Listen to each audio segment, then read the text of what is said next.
that real hip hop. Y'all know how we do.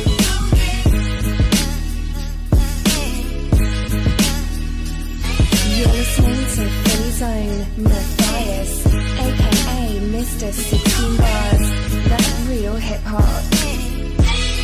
Try to tell people that Philly is a special breed. They hate to see us on top, they hate to see us on, they hate to see us come up, they hate we on, they hate the moves that we make because it's made to break them. We give them knowledge on tracks and hope our words can save them. I guess it's hard to get props when you know you lesser, so we right on your heels. I hope you feel the pressure. Rappers taking a roll, my shoes that never fit them. Before you come at it, king.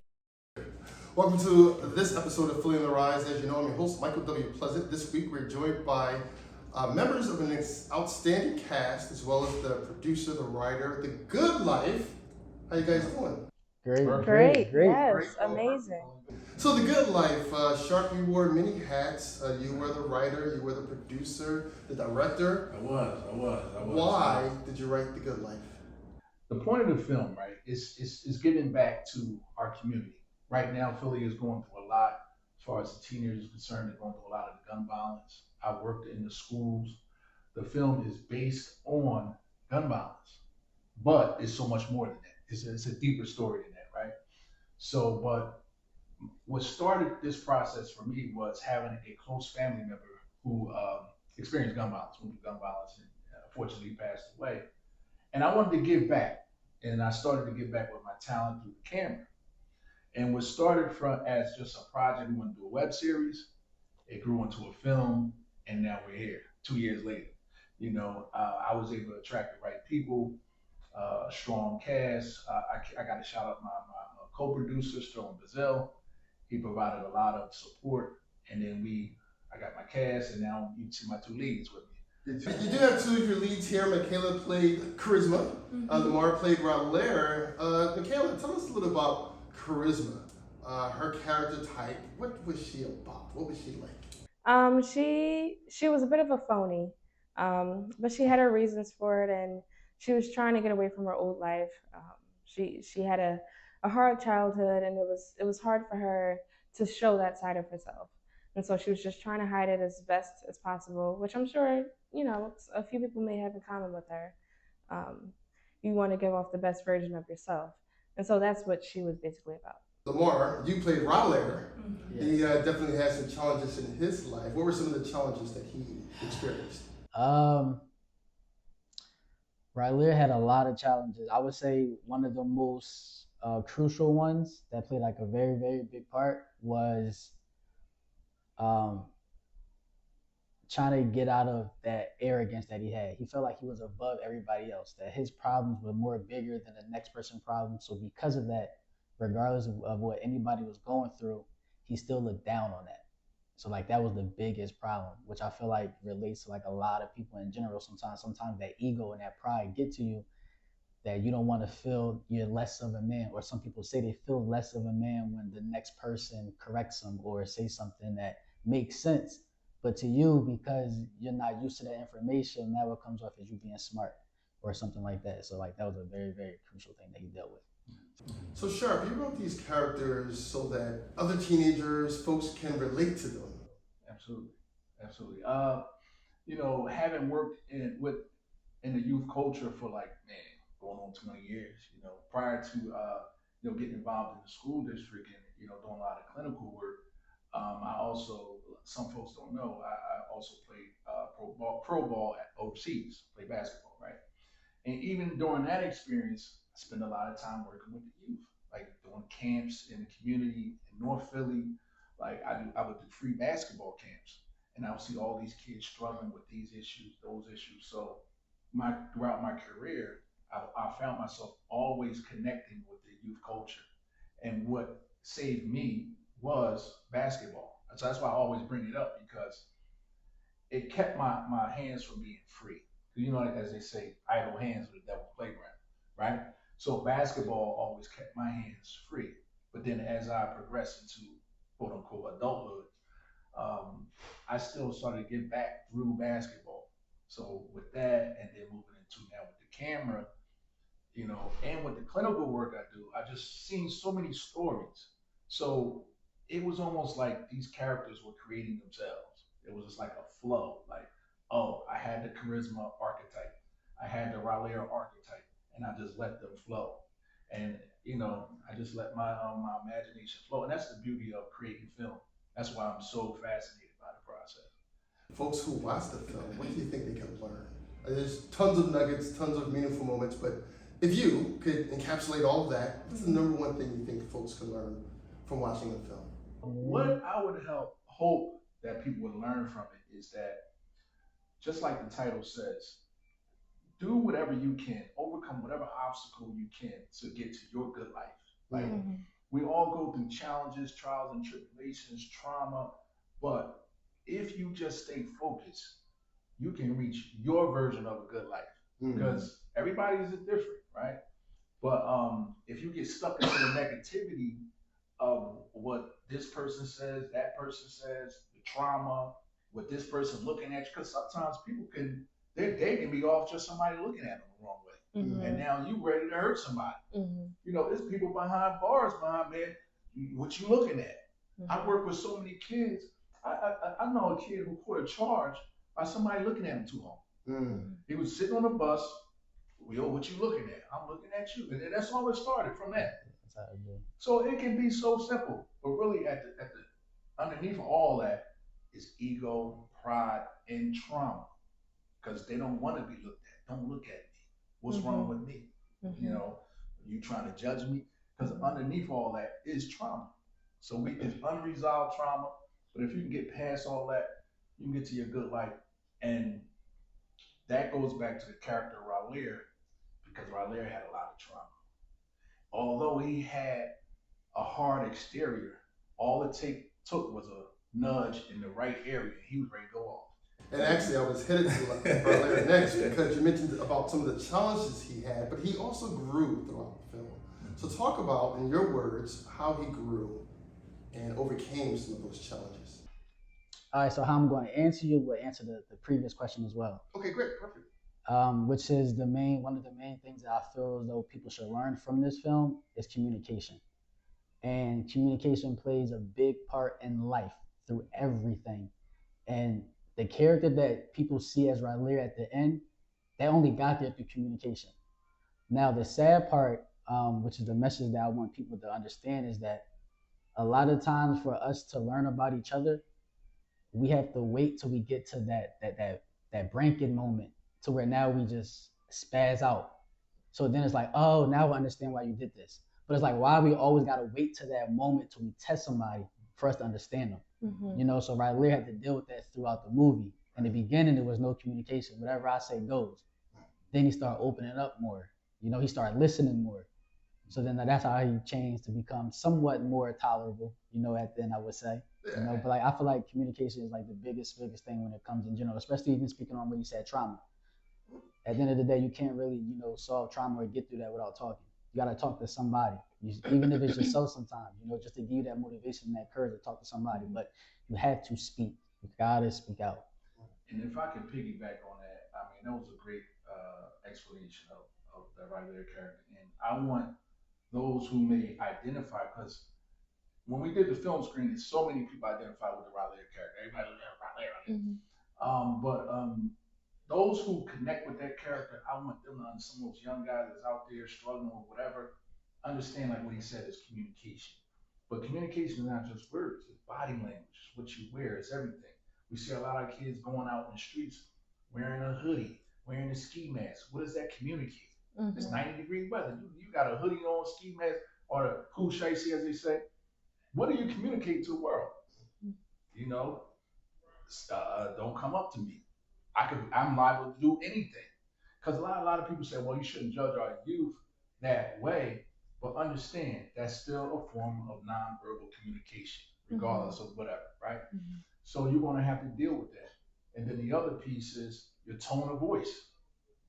A lot of times how you talk, the tone of voice, the choice of words you use, all that plays a part in getting home. Because sometimes how you communicate is the difference between life and death. You spoke about the premiere a couple of months back. From your perspective, Michaela, how was that premiere? It looked like a packed house. From my eyes, It was a packed house. Yeah. It was great. It was one of the best experiences I've had in this film industry. To see everyone come out, support, and actually learn and get something from the movie. But it was also a bit nerve wracking because I was one of the leads and I wasn't used to it. But it was a great experience, and I definitely want to have another one for sure. I told him we was gonna get there. I Yeah. told him, hey, we were gonna get there. We were gonna film screen. We were gonna get this thing done. So I just kept pushing them and pushing them and pushing. We got there, and it was a beautiful experience. The way Beautiful everybody experience. came out, supported us, and everybody loved the film. And that's what I wanted. I wanted an environment to really celebrate the arts, but celebrate the talent of this cast and crew. Like it just it couldn't have been better in terms of that. Other than Spike could have been in the building. Yo, yeah, that joint was hot.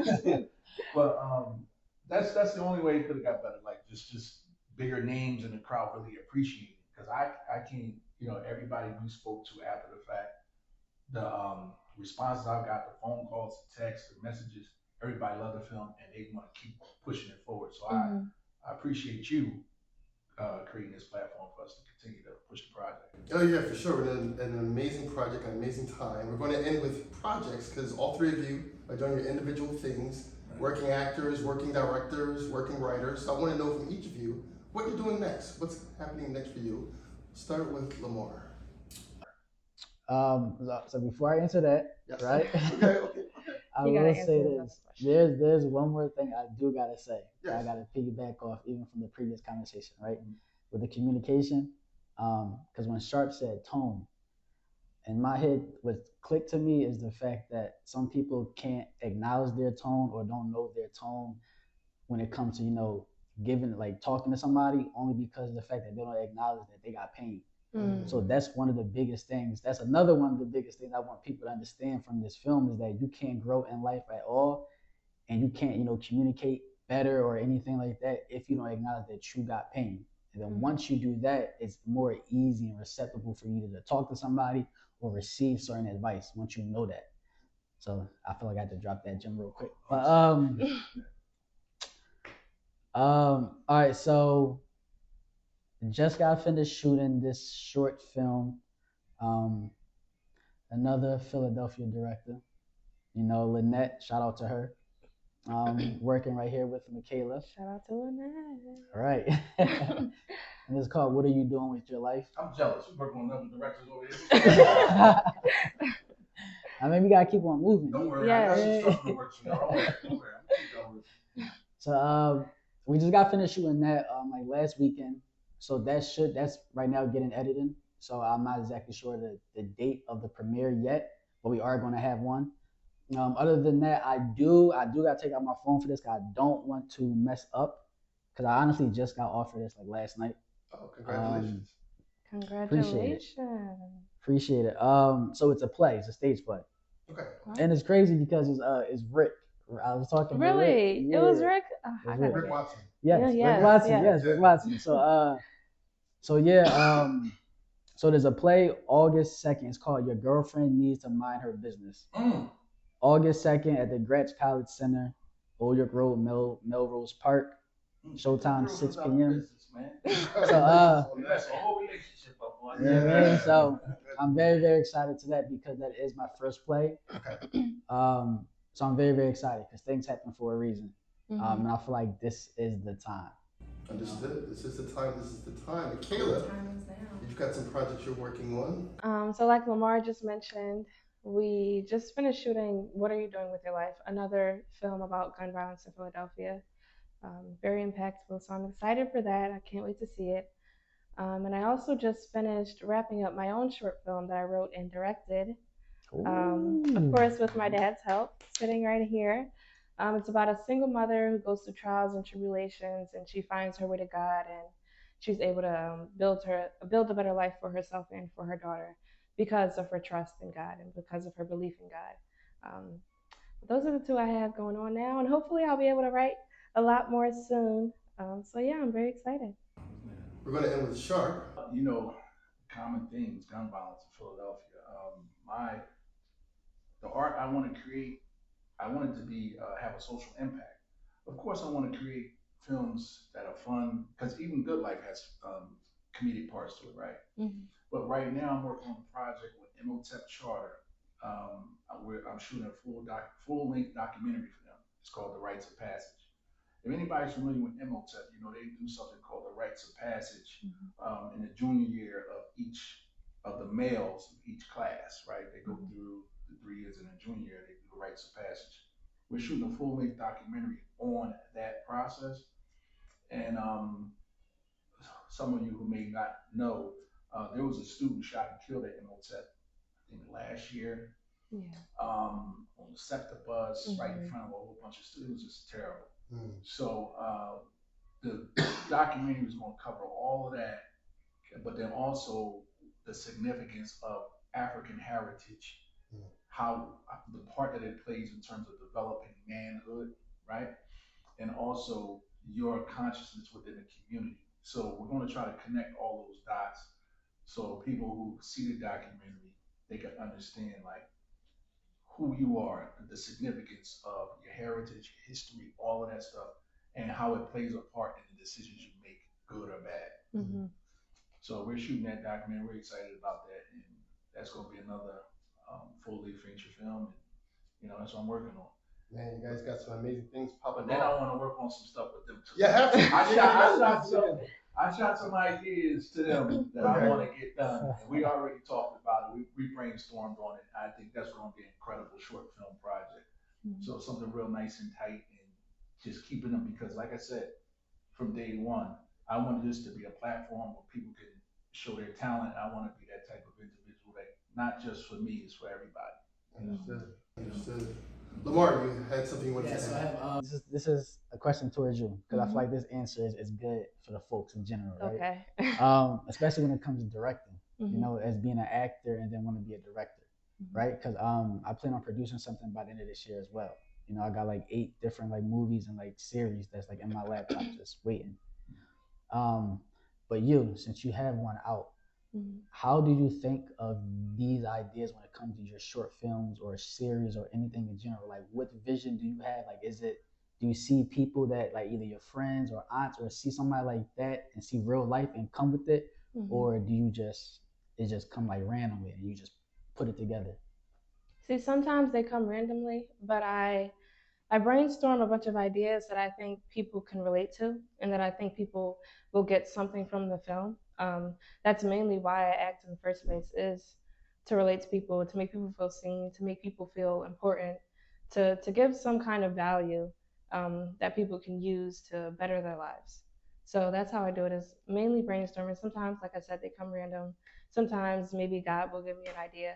It depends, but yeah, basically I just brainstorm. Let go and let God. Let go and let God.